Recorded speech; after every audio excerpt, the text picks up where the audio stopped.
Yeah, that's why I put on my gloves and stuff. Cause climbing trees and tearing the road or building a new road, you're going into all these little things like this, and freaking hatcheting, and then you're gonna catch this on your hand when you cut down or something. So my arms are beat, but I mean,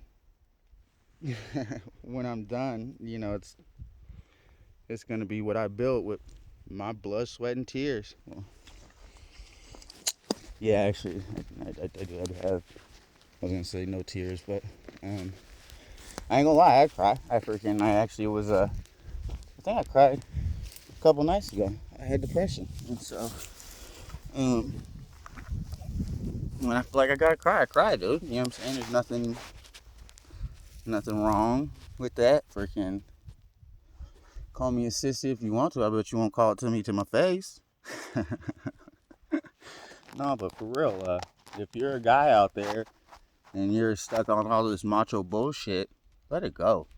Seriously, like we got shit. We got emotions just like women. I don't understand why we so scared to um express them in public. You know what I'm saying? Freaking,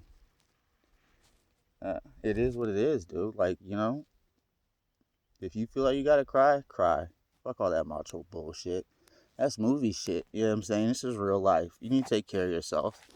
And that goes for women too. I mean, everybody. If you're having a hard time expressing yourself, or if I have stepson, so sometimes I'll go to the car and cry. You know what I'm saying? So he don't see me like that, or I'll just tell him, hey, I need to be alone for a little bit, and I'll lock my door. You know what I mean? But you got to do what you got to do to take care of yourself, otherwise you can't take care of him.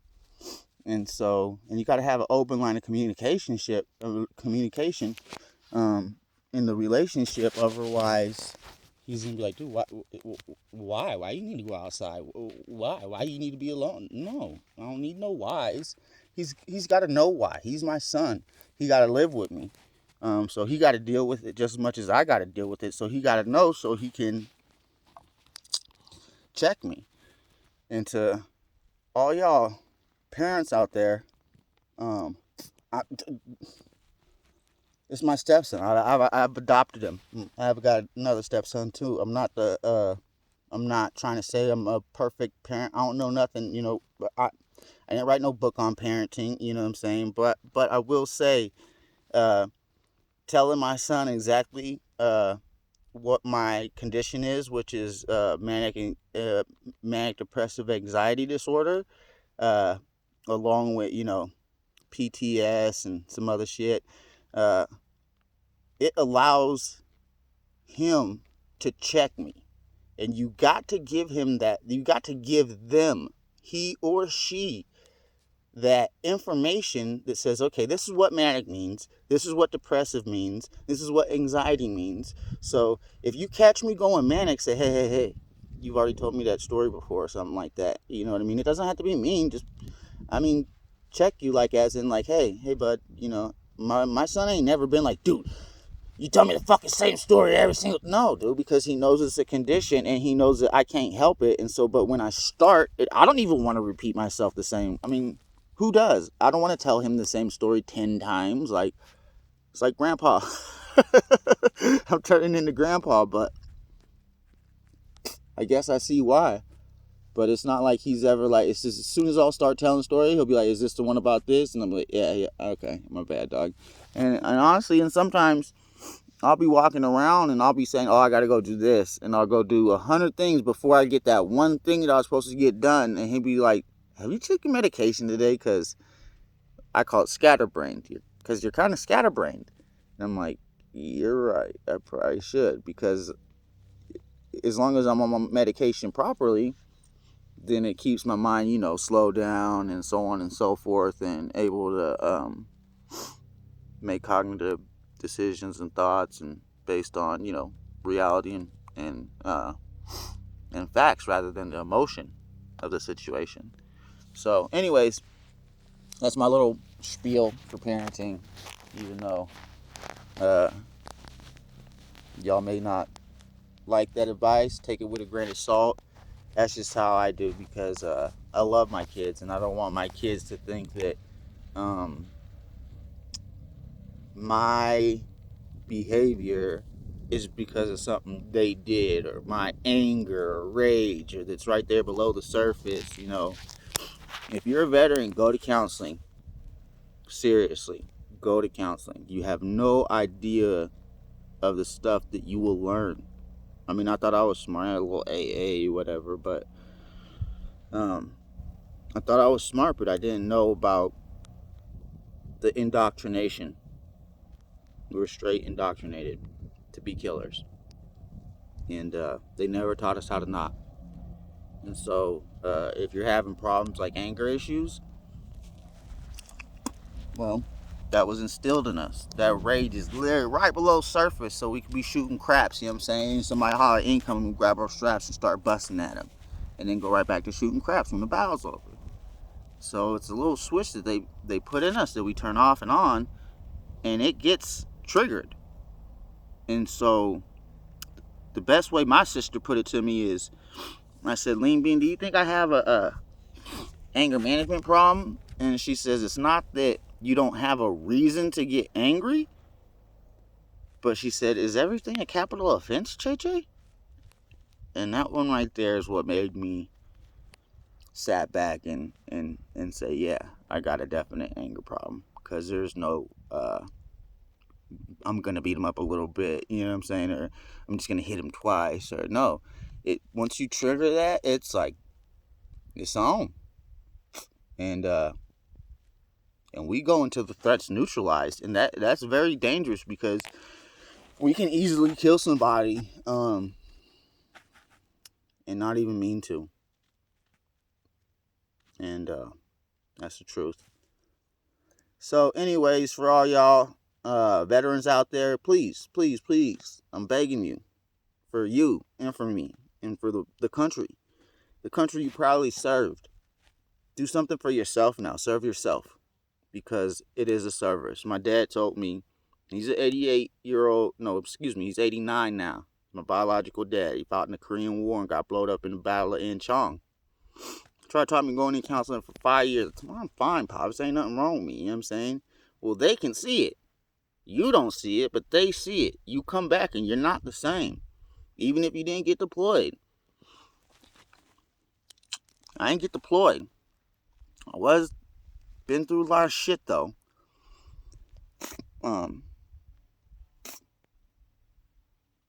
Fuck.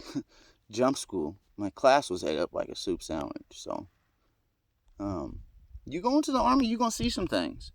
And so you just expect that, know it. And then, but when you come out, you need to talk to somebody. You gotta, at least your wife, your son. Me and my pops used to talk. He was the only one I talked to, but he told me, boy, if I had went through counseling at your age, every single one of my relationships would have been different. I said, really? He goes, dead straight, every single one of my relationships would have been different. And that hit me. That there hit me. And I know him and my mom's broke up when I was about 13. I bet that would have been avoided, because my pops was violent. You know what I mean? I ain't gonna lie. I got ass whooping. Fuck y'all California psychologists that think it's wrong to whoop a nigga's ass. I mean, to whoop your kid's ass. Fucking, honestly, sometimes a kid deserves an ass whooping. And that's just the facts. They don't need to get beat. They don't need to be bruised up with black eyes and broke bones. But a little wooden spoon on that booty, it'll help. Make him go pick out his own switch. I'm telling you, that stuff, it can't be all bark and no bite. Even if it's only one bite, one time. If you only spank his butt one time as a little kid, he's going to think, oh, okay, well, that ass whooping's coming. But if you always just bark and you never bite, eventually you're going to have a grown-up on your ass talking about, fuck you, Mom, you're a bitch. Because she knows you ain't going to do nothing about it. So please, parents, take control of your kids and teach them respect. Teach them honesty, integrity, loyalty, family. All these things that we've lost today in this society. Well, yesterday's society. But take it slow. Take it slow. Stop to smell the dandelions. Enjoy your life. Enjoy everything around you. And breathe it in.